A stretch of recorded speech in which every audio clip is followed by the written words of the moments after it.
যে মজা করিয়া রৌ মাছের পেটি দিয়া আর লাই পাতা দিয়া তরকারি রাঁধছি। লাই পাতা খুব ভালো লাগে আমার, কিলাখান রাঁধছি চলেন দেখিলাই।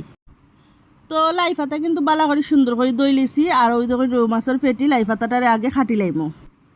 তো আগে কিন্তু হলুদ লবণ দিয়া পেটিটারে একটু বাজি করে লাইমো। একটা বাটির 2 চামচ ধনিয়ার গুঁড়া, পরিমাণ মতো লবণ, আধা চামচ হলুদের গুঁড়া, 2 চামচ মরিচের গুঁড়া দিয়ে একটু পানি দিয়ে মশলাটা মিক্স করে লাইমু।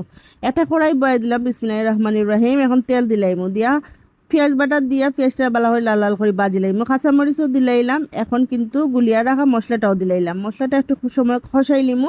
তারপরে দিলাইলাম শাক, লাই পাতার শাকটা দিয়া লাই পাতার শাকটা একটু লাড়াচাড়া করিয়া একটু ডাকিয়া দিমু। পানি দিতাম না, এমনিতেই শাক মজি যাইব।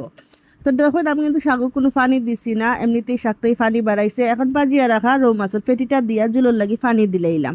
টাকিয়া কিছু সময় জাল করে লইমু। আমার তরকারি কিন্তু এই গেছে নামাই দিছি। খুব মজা লাগে কিন্তু এরকম রান্না করতে।